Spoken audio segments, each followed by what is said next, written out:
Hi guys, GMG here, and you're looking at my attempt to salvage a bad situation. Now, let's talk about the difference between tarnishing and pitted silver. Basically, it's just a degree of reaction, what we're talking about here. If you have a tarnish, that's normally kind of reversible. Now I'm working on this. This is a quadruple plated pitcher by Pool. I've been trying to polish it up. Normally I don't polish up my silver, but it was just so bad. It was really, really tarnished. So I thought I might try to get it to work, and it's very stubborn. I've been working on this for a long time, just using right silver cream, and I'm making slow progress. Every time I do it gets a little bit better, but I'm worried about all the silver I might be rubbing off. You use a light touch. That's probably why it takes so long, because I use such a light touch. I don't want to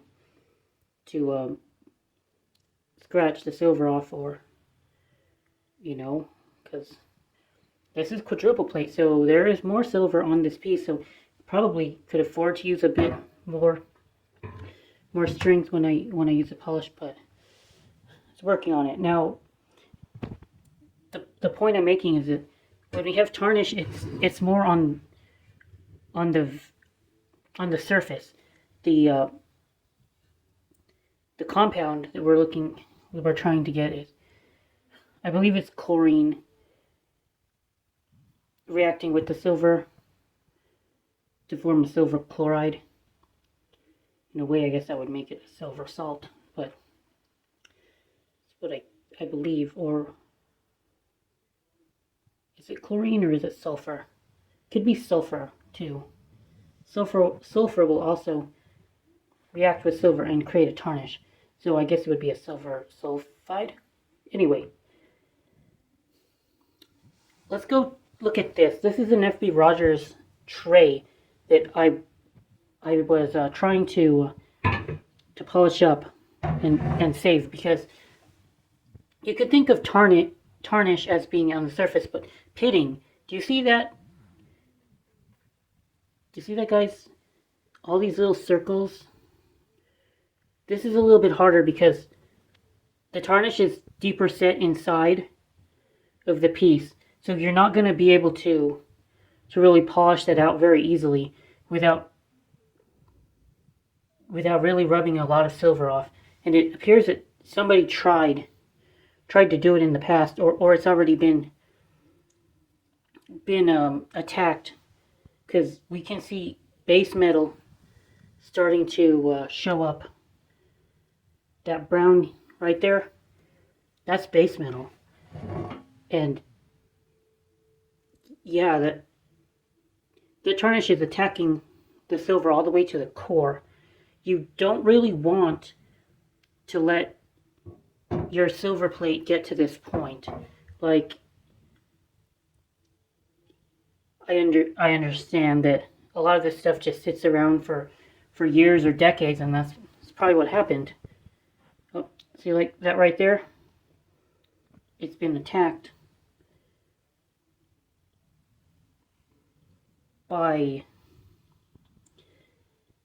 whatever it was, sulfur or chlorine in the air, and it's exposing the base metal. That's kind of, think of it kind of like as almost like a rot, or like termites. If you see termites, if you let it stick around and become a problem, it's gonna rot through to the foundation of a house, and that's kind of similar to what occurred here. So I was going to say that this tray would have been maybe like $30 in value, at least, because it's a nice tray by FB Rogers. It's a damn good tray. It's footed, it's sturdy, it's got an attractive border, but in this condition, with all the pitting, in order to make it presentable, you'd probably have to replate it. I don't see any other alternative. So it's probably going to end up being scrapped by me. I'm gonna keep trying to polish it up, and I want to see just how bad or how good. It's probably gonna be bad no matter what I do, but how presentable I can make it look. So I've spent 20 minutes trying to polish this piece up, and I've made like no progress. It's just time to put it out to pasture. See. Yeah, I'll zoom in for you all. Look at that, guys. It's just too deep set into the metal. You can't really get it out. You can polish the surface all you want, but that shit's just too deep in. So I'm probably just gonna scrap her.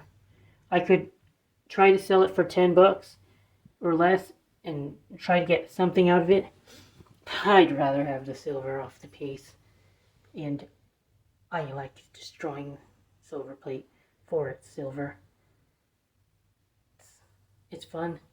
Electroplating, I find it relaxing and fun, so go ahead and do that when I get to it, when I have some free time. Maybe the next piece. It's a shame. 'Tis a shame.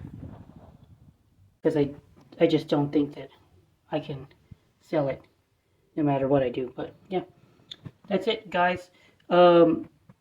Be on the lookout, by the way, for pitting, because that's going to be a big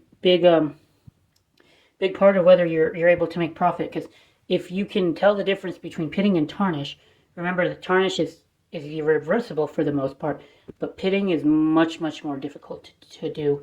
And so if you buy pitted silver in like a pattern that you know is profitable, but you didn't know it was pitted, then you might have just bought a lemon. So keep that in the back of your mind if you try to find Silverplate. Thanks for watching, guys. Good Marks Goods out.